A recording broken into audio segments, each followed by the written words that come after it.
वंदे मातरम। नमस्कार, जय श्री राम। तमिलनाडु, केरल, पांडिचेरी और आसाम, 4 राज्य चुनाव, मतदान, भीड़, रैली इस दौर से गुजर चुके हैं और अब पश्चिम बंगाल में 23 अप्रैल को पहली वोटिंग है, दूसरी फिर 29 को हो रही है और 4 मई को सब सामने आ जाएगा। किसके साथ क्या हुआ, किसके साथ जो हुआ वो क्यों हुआ, सब सामने आएगा। एक मुद्दा ज्वलंत मुद्दा है, उसको स्वीकारना चाहिए। शुतुरमुर्ग की तरह रेती में अपना मुंह सिर गड़ा करके और कोई भी पार्टी इस आश्वस्ति के साथ नहीं रह सकती कि हमारे साथ इस मुद्दे का कोई लेना देना नहीं है। इस समय देश का जो बड़ा मुद्दा है, रोजगार, बेरोजगार, शांति व्यवस्था, अशांति, युद्ध, आपके जितने मुद्दे हैं वे सभी गौण हैं। 2 स्थितियां हैं, या तो इस समय देश के चुनाव, 5 राज्यों के चुनाव की बात कर रहा हूं, तो वे मुद्दा विहीन है, एक बात तो ये, या फिर कोई अंडर करंट मुद्दा है एकमात्र, तो वो है यूजीसी का, यूजीसी गाइडलाइन का। यह जो 13 जनवरी 2026 को विश्वविद्यालय अनुदान आयोग के द्वारा गजट नोटिफिकेशन के माध्यम से जो यूजीसी गाइडलाइन निकाली और उसमें एक समता समिति बनी, इक्विटी कमेटी बना दी देख रेख करने वाली विश्वविद्यालयों में, कॉलेजेस में। शायद ये इतना बड़ा तूल नहीं पकड़ने का कारण भी नहीं बनता, लेकिन उसमें इतनी अंधेर गर्दी कर दी गई थी। अब धर्मेंद्र प्रधान उसके लिए माफ़ी मांग रहे हैं, हमसे चूक हुई, ये कहना ही माफ़ी मांगना है, ये कहना ही SORRY है कि हमसे चूक हुई। धर्मेंद्र प्रधान बोल रहे हैं, ये वही धर्मेंद्र प्रधान हैं जिन्होंने अभी सुप्रीम कोर्ट की डांट भी खाई। शायद और कोई मंत्री होता तो नरेंद्र मोदी सरकार कब से उसको बाहर कर चुकी होती। उस समय न्यायपालिका के ऊपर एक चैप्टर बच्चों को पढ़ने के लिए 7वीं 8वीं के NCERT के बच्चों को दे दिया, और जिसमें सभी जो न्यायालयीन क्षेत्र में जो गलत होता है या देरी होती है या उसका जो भ्रष्टाचार का पक्ष है, उसको रेखांकित करते हुए एक आलेख दे दिया, जिससे बच्चों की मनस्थिति बिगड़ेगी न्यायपालिका के प्रति। इस भाव के साथ में जस्टिस सूर्यकांत ने उसको तत्काल उस चैप्टर को, उस किताब को, सबको फिलहाल रुकवा दिया। रुक भी गया, लेकिन धर्मेंद्र प्रधान एक सॉरी का शब्द बोल करके, और हम कोर्ट ने जो बोला उसका पालन करेंगे, बस इतना कह करके फिर थम गए। यूजीसी गाइडलाइन पर भी उन्होंने कहा कि पहले तो कहा था कि हम इसका डिस्क्रिमिनेशन होने नहीं देंगे। अच्छा, तुम होते कौन, एक लागू तो कर दिया, तो फिर तुम्हारे हाथ से तो निकल गया सब कुछ, लेकिन तब भी कुछ नहीं हुआ। और फिर वो मामला सुप्रीम कोर्ट में गया और 28 जनवरी 2026 को, संभवतः 28 ही है, 28 जनवरी को फिर सुप्रीम कोर्ट ने उस पर स्टे लगा दिया और ये कहा कि ये तो बवंडर हो रहा है, आप अब हमें वापस उस आदिम युग में लेके जा रहे हो। जाति जाति जाति जातियाँ जातियाँ कहाँ लेके जा रहे हो? कहाँ तो हमारे संविधान निर्माताओं की बड़ी आकांक्षा ये थी कि भारतवर्ष जाति विहीन समाज की स्थापना करेगा, और कहाँ आप स्वयं जाति की तरफ ऐसे मोड़ रहे हो कि हर बच्चा किसी न किसी टैग को लेके आगे बढ़ेगा, मैं फलाने जाति का। जाति के आधार पर सुविधाएं, जाति के आधार पर कानून, जाति के आधार पर ही सारे निर्णय। परिणाम क्या होगा? परिणाम क्या ये कि पूरे कॉलेजेस, विश्वविद्यालय धमाचौकड़ी के केंद्र बन जाएंगे। और फिर सुप्रीम कोर्ट ने कहा कि नहीं, रोक दो इसको। तब और कोई शायद मंत्री होता तो शर्म के मारे त्यागपत्र दे देता। हर एक बात के लिए नरेंद्र मोदी बोलेंगे क्या कि आप ऐसा करो, त्यागपत्र दो? कभी कभी शर्म के मारे खुद भी त्यागपत्र दे देना चाहिए कि हमारे कारण इस सरकार की भद्द पीट रही है। मैंने एक वीडियो बनाया था, उस वीडियो में यूजीसी को लेकर के मैंने बोला था कि 9 अप्रैल 2026 तक मोदी सरकार यूजीसी के मामले में कुछ नहीं कर सकती। उसके कारण बताए थे। कारण ये थे कि यूजीसी के चेयरमैन उस समय तक अर्थात 9 अप्रैल 2026 तक दिग्विजय सिंह थे, क्योंकि जब तक वो राज्यसभा सदस्य थे तब तक वो उसके थे।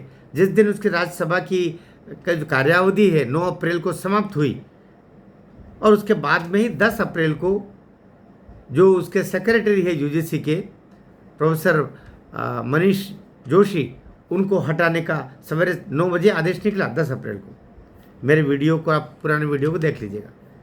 और अब वो संसदीय समिति, वो यूजीसी की समिति जिसने यूजीसी की पूरी कार्य योजना देखने की जिम्मेदारी जिस पर थी, केवल यूजीसी गाइडलाइन ही नहीं बल्कि यूजीसी को लेकर के जितना भी कार्य होता है, क्योंकि विश्वविद्यालय अनुदान आयोग, यूनिवर्सिटी ग्रांट कमीशन एक ऑटोनोमस बॉडी है, एक स्वायत्त बॉडी है जिस पर सरकार सीधे सीधे कोई आदेश नहीं दे सकती। तो एक समिति बना के रखी विभिन्न दलों को मिला करके, जिसमें दिग्विजय सिंह को बड़ा दिल दिखा करके और नरेंद्र मोदी सरकार ने उनको चेयरमैन बना दिया था उस समिति का। और बाकी जो 30 में से 16 सदस्य बीजेपी के रखे थे, बांसुरी स्वराज, ये हरिशंकर प्रसाद, ये अपने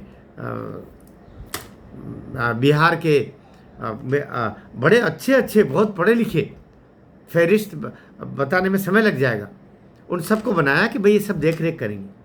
हर एक को तो नरेंद्र मोदी तो आंखों से, मैं नरेंद्र मोदी को बचा नहीं रहा हूँ, लेकिन वो तो अपने आंखों से नहीं देखेगा ना।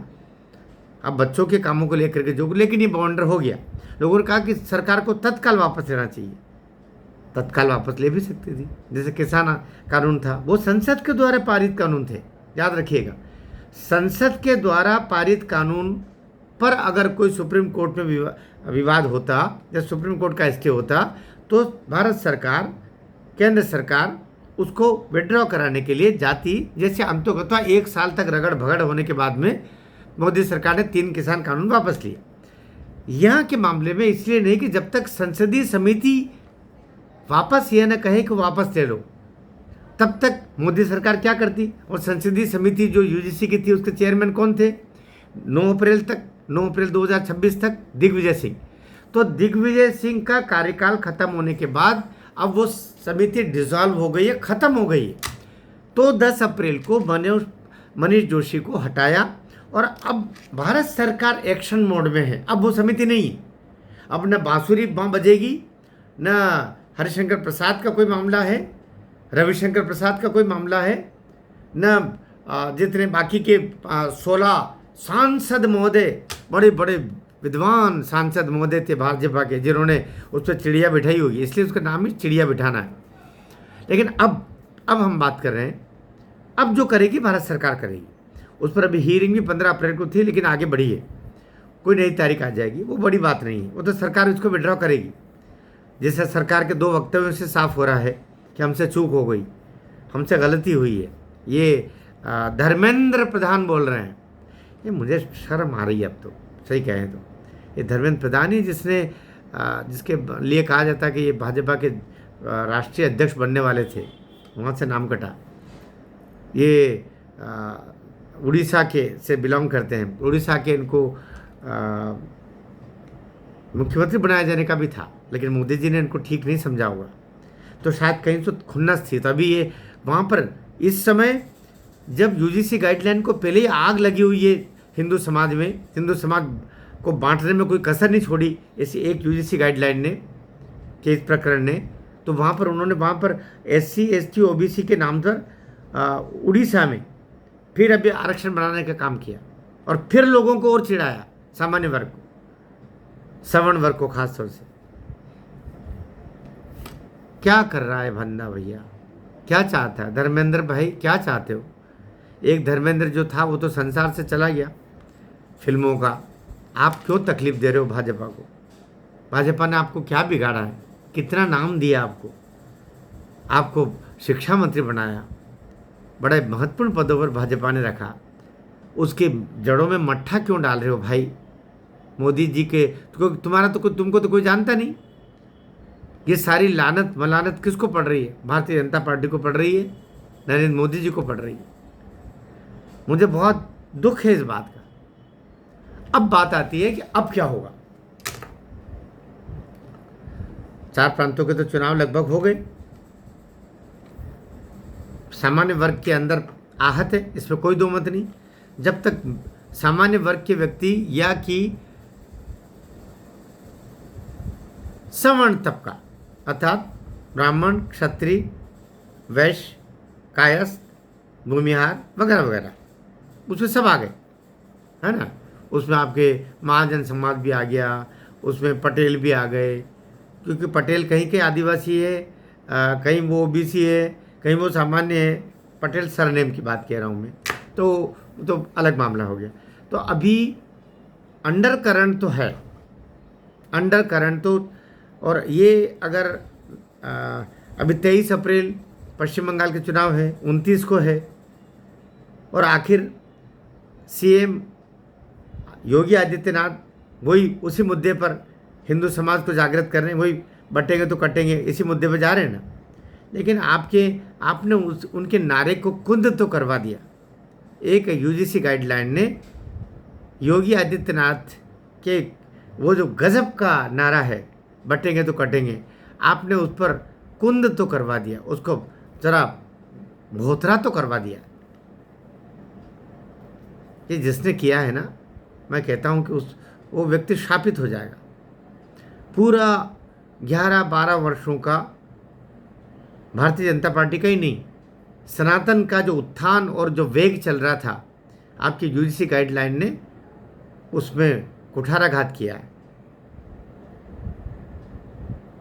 इसी तरीके से संघ के 100 वर्ष पूर्ण होने पर जो समरसता का माहौल चल रहा था, उस पर भी कुठाराघात किया, बहुत बुरी तरह कुठाराघात किया है। वो व्यक्ति शापित हो जाएगा जिसने ये कुचेष्टा या जानबूझ के किया होगा। और मैं कहता हूँ कि अब तो भाई 9 अप्रैल निकल गया, दिग्विजय सिंह के कार्यकाल की समाप्ति के साथ ही संसदीय समिति खत्म हो गई। सुप्रीम कोर्ट पे वो अभी पेंडिंग पड़ा हुआ है स्टे के साथ में, तो आप तत्काल क्यों नहीं वापस ले रहे हो उसको? जैसे आपने बराबर वक्तव्य दे करके और 3 किसान कानून को 1 साल तक रगड़ रगड़ करके वापस लिया, तो आप यूजीसी गाइडलाइन को अब तो ले सकते हो ना। अब तो सीधा शिक्षा मंत्रालय एक्शन में है। वो संसदीय समिति जब तक नई नहीं बनती है, तब तक अब शिक्षा मंत्रालय जो करेगा वो कर सकता है। उसकी जो बॉडी है शिक्षा मंत्रालय की अर्थात यूजीसी की जो वर्तमान बॉडी है, वो कर सकती है। अभी जो मनीष जोशी की जगह जो इनको प्रोफेसर रथ को बनाया है, वो प्रोफेसर रथ करें। अब क्यों देरी कर रहे हैं? अब क्यों देरी कर रहे हैं? अभी भी कह रहा हूँ, आप उसको विड्रॉ कीजिए। ये चोट पड़ी है हिंदू समाज के ऊपर, समरसता के ऊपर, थोड़ा तो उस पर मलहम लगा दो भाई, कुछ नहीं मिलेगा। वो कहते ना कि दुबे जी चौबे जी बन गए, हाँ, 26 जी बनने गए। वो तो वो वाली कहावत पूरी हो रही है। बहुत पीड़ा के साथ बोल रहा हूँ मैं कोई मोदी का सपोर्ट नहीं कर रहा हूँ, मैं कोई बीजेपी का सपोर्ट इसमें नहीं कर रहा हूँ।